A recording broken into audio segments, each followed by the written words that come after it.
7h14, la question du jour, et elles sont de plus en plus nombreux, outils précieux et esthétiques pour lire les résultats électoraux, projeter des analyses politiques. Elles, ce sont les cartes électorales qui apparaissent en une des journaux, les cartes qui se déplient sur nos écrans. Alors comment expliquer le succès et la force de ces outils? Comment les lire utilement et quelle carte de la France se dessine au premier tour des élections législatives? Pour en parler, je reçois Frédéric Gilly. Bonjour. Bonjour. Vous êtes chercheur associé au Centre d'études européennes de Sciences Po, directeur associé de l'agence Campana Eleb Sablic. Et pour commencer, peut-être essayer de comprendre ensemble le succès de ces cartes. On en observe un regain depuis quelques années, je le disais, dans nos journaux, sur nos écrans. Comment est-ce que vous l'expliquez? Bien, c'est ce qu'on essaie de montrer dans le dernier ouvrage qu'on a publié avec Aurélien Delpiro et Martin Vanier, La France en perspective. C'est que quand on regarde devant, en ce moment, on a face à nous un mur de défis. Le changement climatique, les mutations démographiques françaises et internationales, une mondialisation de plus en plus inégalitaire et dans laquelle on a des difficultés à trouver nos repères. Et d'une certaine manière, il n'y a pas besoin de faire énormément d'études pour avoir le sentiment de ça. Il suffit de regarder les usines qui ferment, les usines qui ouvrent. C'est pas les mêmes endroits. Et donc, en fait, le pays a besoin de repères. Et les cartes, elles ont cet énorme avantage d'avoir un côté Saint-Thomas. Je le vois sur une carte, donc ça existe. Ce qui fait que le caractère extrêmement pédagogique des cartes pour représenter le monde et leur a donné un succès phénoménal. Mais en même temps, ça crée un problème parce que euh, elles sont forcément dans un monde extrêmement complexe, extrêmement multivarié. Cette simplification, cette capacité de la carte à donner quelque chose pour réel, ça doit donner énormément de responsabilité à celui qui produit la carte parce que ça crée des effets de réalité qui ne représentent pas la réalité. On se rend compte quand on en fabrique qu'il faut souvent 2, 3, 4, 5 cartes pour représenter le tissage de problématiques et de complexité qu'il y a derrière. Vous qui passez votre temps donc à dessiner, à fabriquer des cartes, vous êtes en train de nous dire, si je comprends bien, qu'il faut d'abord et avant tout s'en méfier. Oui, parce que en fait, euh, il faut se méfier de l'usage que l'on fait des cartes. C'est-à-dire si on utilise les cartes pour dire le monde, plutôt que pour interroger le monde, il faut, il faut faire attention. Parce que aujourd'hui, le monde, il est à interroger. Quand on travaillait avec mes co-auteurs là, le dernier ouvrage, on a été extrêmement vigilant à ne pas mettre côte à côte des cartes qui allaient toutes dans le même sens. Parce que, y compris quand on produit, quand on cherche à produire de la donnée, on a tendance à avoir ce qu'on appelle des biais de confirmation. J'ai une idée dans la tête, je vais sauter sur la carte qui dit cette idée. Mais peut-être que cette idée, elle est fausse. Et la carte que je vais voir va me confirmer à moi-même l'idée que je me fais de la réalité. Et finalement, je ne vais pas la réinterroger. Parce que j'ai trouvé la bonne carte. On a ça dans énormément d'ouvrages grand public qui sortent, où en fait, l'auteur veut démontrer quelque chose. Il trouve la bonne carte et il dit regardez, j'ai raison. Mais c'est pas comme ça qu'on doit se servir d'une carte. Une carte, comme c'est un outil puissant, on doit s'en méfier soi-même. Bon, alors si on se concentre désormais sur les cartes électorales, ce qui était le plus frappant sur les cartes électorales qui montraient, illustraient les résultats des élections européennes, je fais un pas en arrière, c'est évidemment la montée du Rassemblement national. On observait des cartes de la France entière couvertes d'une seule et même couleur, souvent la couleur marron, c'est celle qui est utilisée par le journal Le Monde, notamment pour représenter le Rassemblement national. Est-ce qu'il faut se méfier de ce résultat-là, de cette illustration cartographique? Il faut s'en méfier à plusieurs égards. Vous voyez, quand vous avez des cartes électorales qui représentent une circonscription ou un département ou une ville, en attribuant l'intégralité des votes de ce département ou de cette circonscription à celui qui est arrivé en tête, ça donne une carte qui a une couleur unanime. Ça gomme ceux qui sont arrivés en deuxième place, en troisième place. Ça gomme la complexité des rapports de force électoraux locaux. Le premier emporte tout. Sur la carte, le premier emporte tout. Et le premier, il n'est pas forcément majoritaire.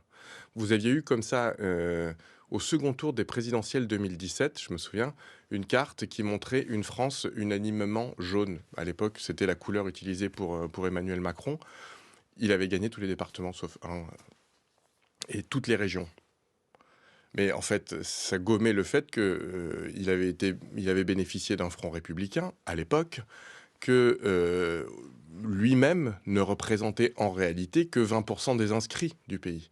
Et donc ça a traduit un rapport extrêmement problématique au fonctionnement de notre démocratie. C'est l'idée que, l'opposition n'existe plus dès lors Mmh. que quelqu'un a gagné. Et je pense que, il ne faut pas se dire, quand on regarde les cartes qu'on a eues hier soir, que, c'est, l'image de la France. La France, elle n'est pas unanimement brune.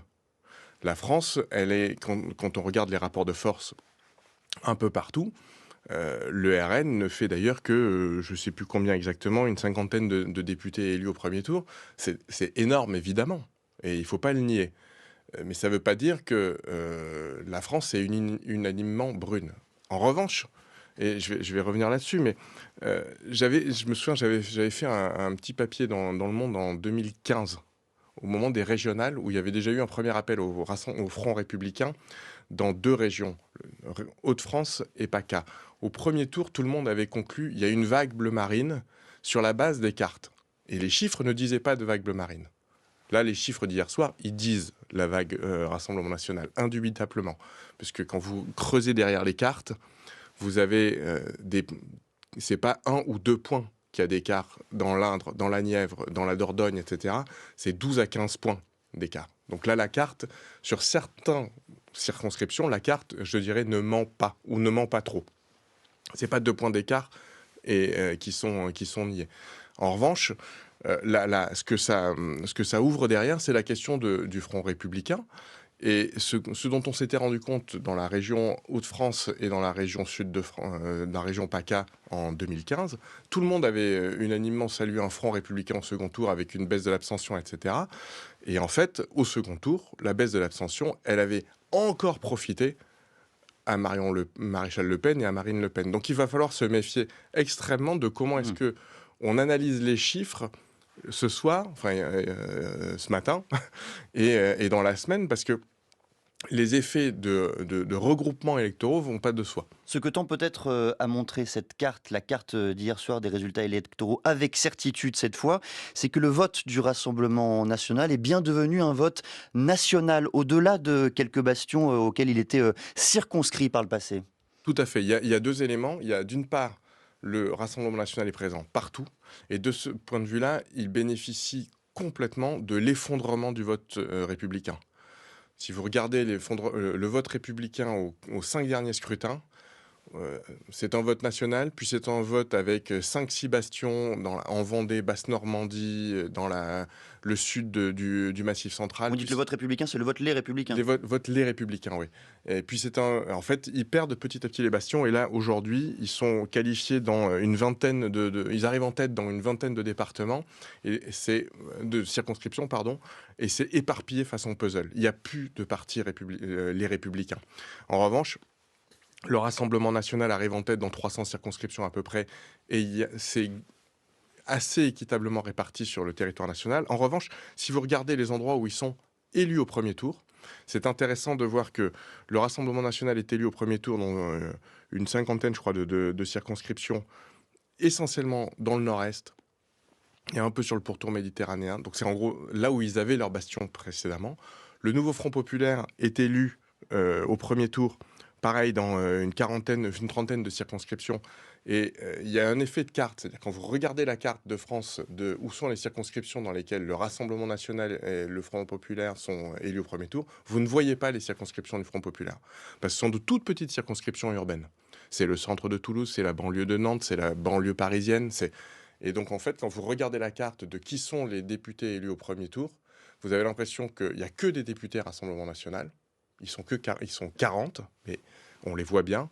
Et vous ne voyez pas la trentaine de députés Nouveau Front populaire. Dans le sillage de ce que vous dites, ce que montrent de plus en plus les cartes scrutin après scrutin, c'est sans doute un schisme de plus en plus fort entre les centres urbains et les zones rurales. Est-ce que ce schisme-là vous paraît pertinent? C'est un débat qui travaille la communauté scientifique depuis une quinzaine d'années. C'est probablement un effet, ce qu'on appelle d'erreur écologique.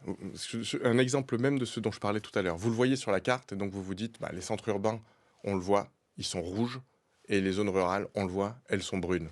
Et donc, résultat, on a un On se effet dit que la France est urbain-rural. coupée en deux. Et en fait, quand vous regardez les analyses économétriques faites notamment par Olivier Bouba-Olga, y compris en sortie d'Européenne là récemment, ou les travaux qu'on avait fait précédemment avec Aurélien Delpirou par ailleurs, euh, on voit que c'est essentiellement les données socio-démographiques qui expliquent la géographie que l'on voit. Il n'y a pas C'est-à-dire? un effet pur. C'est pas parce que vous êtes à la campagne que vous votez Rassemblement national. C'est parce que vous avez une cinquantaine d'années et que vous êtes ouvrier ou employé. Et que vous avez peu ou pas de diplôme.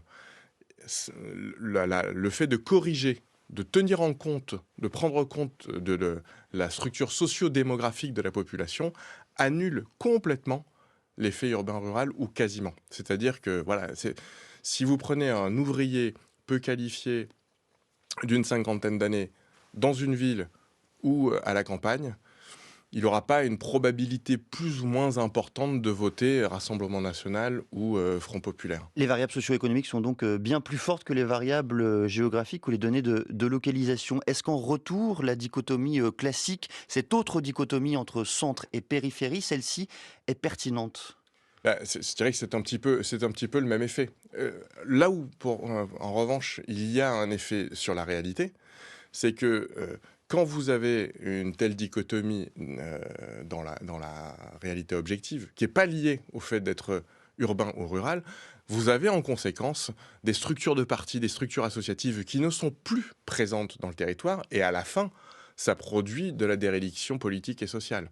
Et donc, il y a un véritable enjeu démocratique à ce que dans les endroits dont on parlait à l'instant, les zones périurbaines ou les zones rurales, il y a un réinvestissement démocratique et associatif. Merci beaucoup Frédéric Gilly. Je rappelle que vous êtes chercheur associé au Centre d'études européennes de Sciences Po, directeur associé de l'agence Campana Eleb Sablic, et je recommande votre ouvrage intitulé «À la France en perspective, imaginez 2050», un ouvrage qui est apparu aux éditions Autrement. Il est 7h26.